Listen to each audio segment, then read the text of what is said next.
Halo guys, comeback lagi di channel Kimipedia.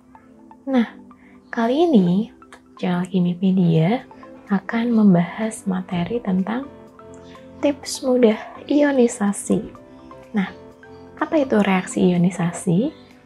Nanti ya kita akan bahas lebih lanjut. Kadang kalian pasti pernah menemukan nih suatu soal di mana soalnya tuliskan reaksi ionisasi dari senyawa berikut. Nah, gimana cara reaksi ionisasi? Gimana cara menguraikannya? Nah, kita akan bahas nih tips mudahnya. Reaksi ionisasi adalah reaksi penguraian zat menjadi ion-ionnya, yaitu berupa ion positif dan ion negatif. Nah, berarti reaksi penguraian ini adalah reaksi penguraian ya. Kayak ada zat atau senyawa diuraikan menjadi yang kecil-kecil. Nah, di sini zat tersebut akan diurai menjadi ion-ionnya. Ionnya ada ion positif, ada ion negatif. Berarti ion positif dan ion negatif itu dilihat dari muatannya ya.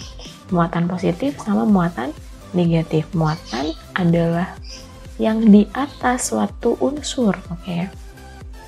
Nah, jenis-jenis ion itu kita bagi menjadi dua nih, ada dua jenis ion. Yang pertama disebut sebagai kation, yaitu ion yang bermuatan positif. Nah, ion yang bermuatan positif ini dimiliki oleh logam-logam. Nah, logamnya ada golongan 1A, golongan 2A, golongan 3A, satu lagi ada golongan jenis logam berat.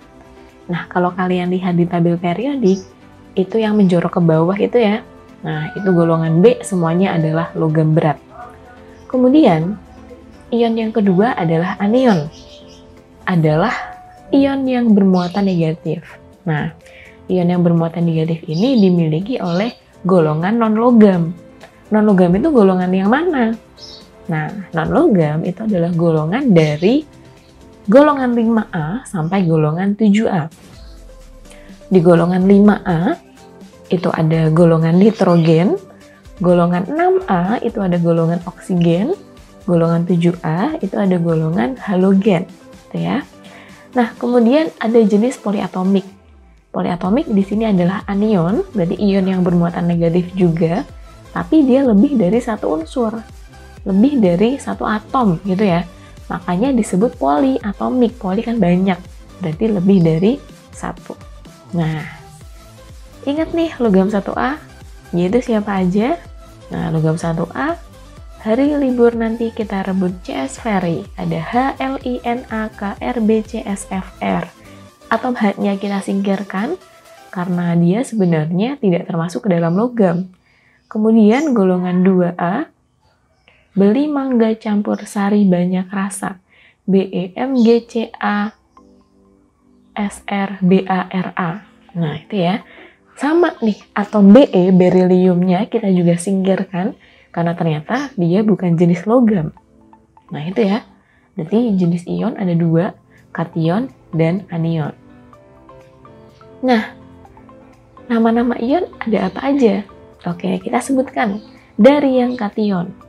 Ion natrium itu ada Na+, ion kalium itu ada K+, ion aluminium itu Al3+, ion magnesium Mg2+, ion lithium Li+, ion kalsium Ca2+, ion amonium NH4+, ion barium Ba2+, ion rubidium Rb2+.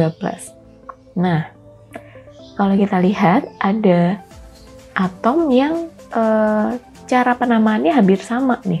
Ada kalium dan kalsium. Nah, ini harus dibedakan ya.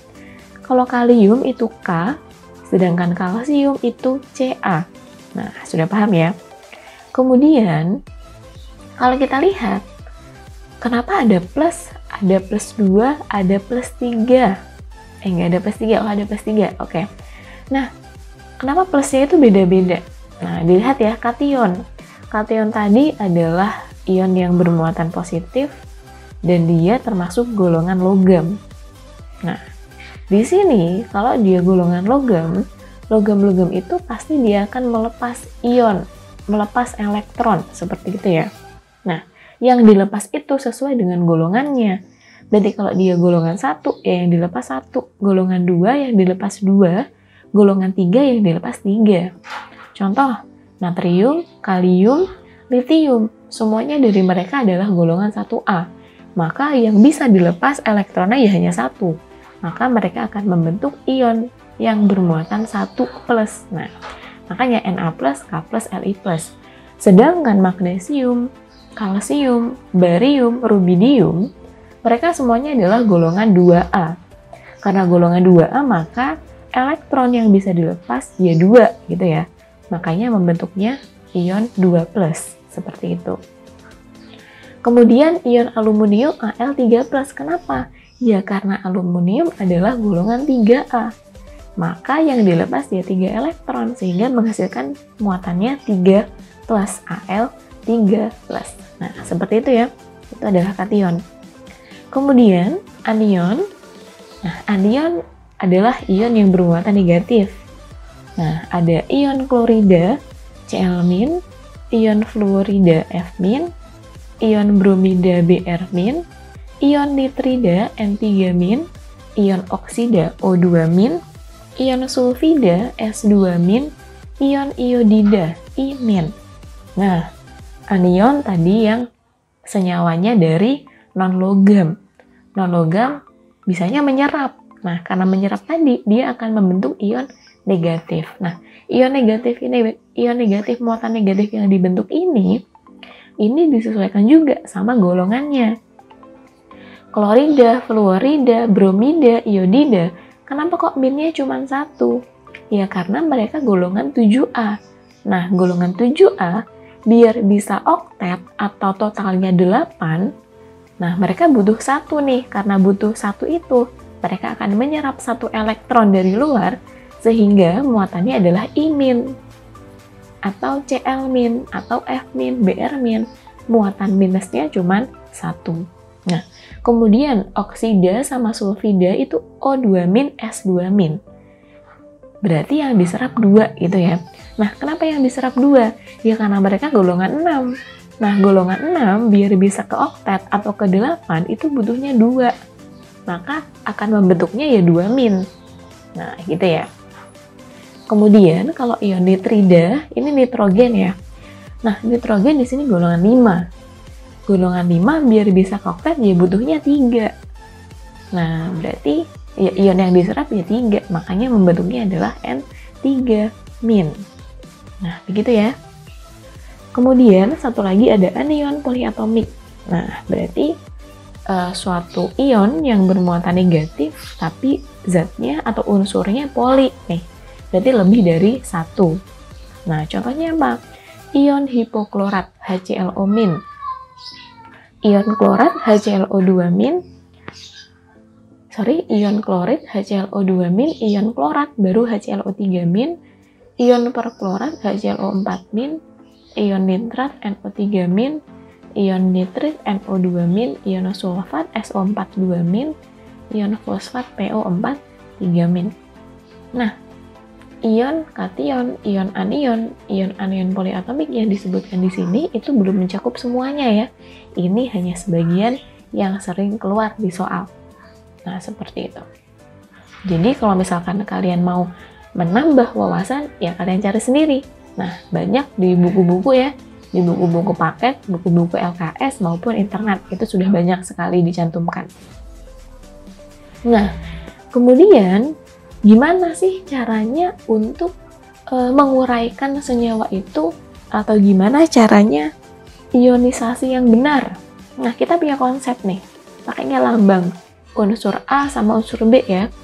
AXBY diuraikan menjadi XAY+ ditambah YBX-. Nah, untuk paham konsep ini kita harus mengetahui 3 hal. Yang pertama koefisien, yang kedua indeks, yang kemudian konsep ionisasi. Nah, koefisien itu apa? Koefisien itu adalah angka yang ada di depan unsur atau senyawa. Nah, jika dilihat pada hasil reaksi, didapat bahwa X adalah koefisien A, Y adalah koefisien B. Hasil reaksi itu yang mana? Hasil reaksi itu adalah yang ada di kanan panah. Berarti XAY plus ditambah YB X min. Nah, X di depan A dan Y di depan B itu adalah nilai dari koefisien. Berarti kalau di reaktan misalkan AX BY, nah berarti koefisiennya adalah angka di depan A. Di depan A kan nggak ada angka, nggak ada lambang. Nah berarti di situ nilainya adalah 1 gitu ya. Ketika di depan unsur itu tidak ada angka atau tidak ada lambang, berarti nilainya adalah 1. Kemudian indeks. Nah, apa ini indeks? Indeks adalah angka yang berada di belakang unsur.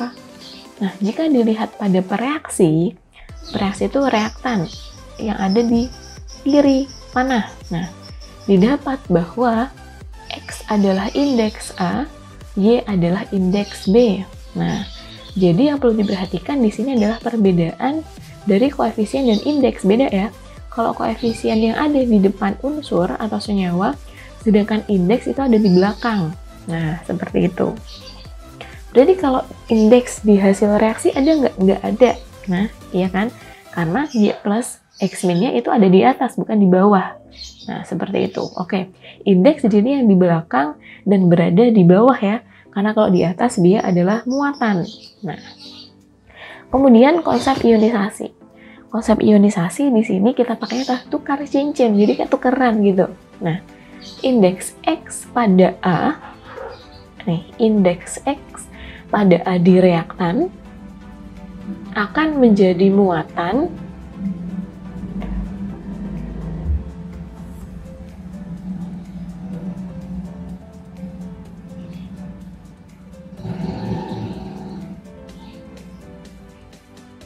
indeks X pada reaktan A akan menjadi muatan pada B.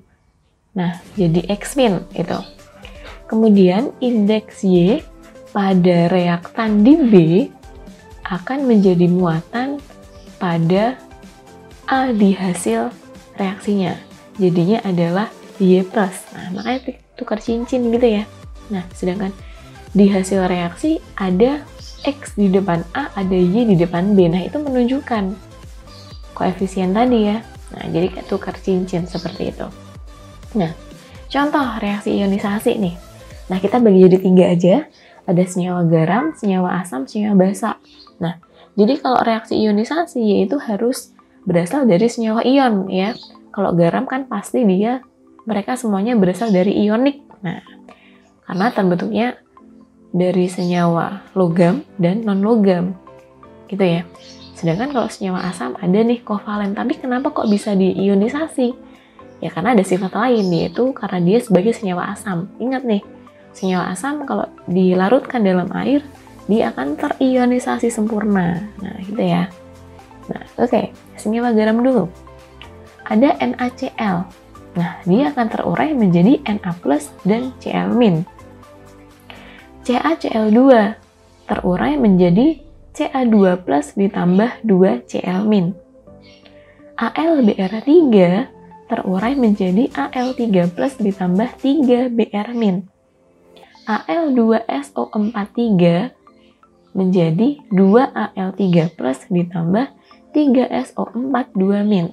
Nah, kalau kita perhatikan dalam suatu penguraian reaksi garam di sini, unsur depan itu muatannya pasti positif, unsur belakang pasti muatannya negatif.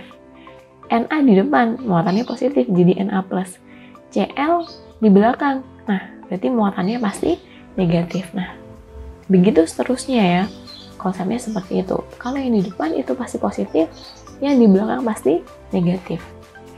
Kemudian senyawa asam, ada HCl, diurai menjadi H+ dan Cl-. H2SO4 diurai menjadi 2H+ ditambah SO4 2-.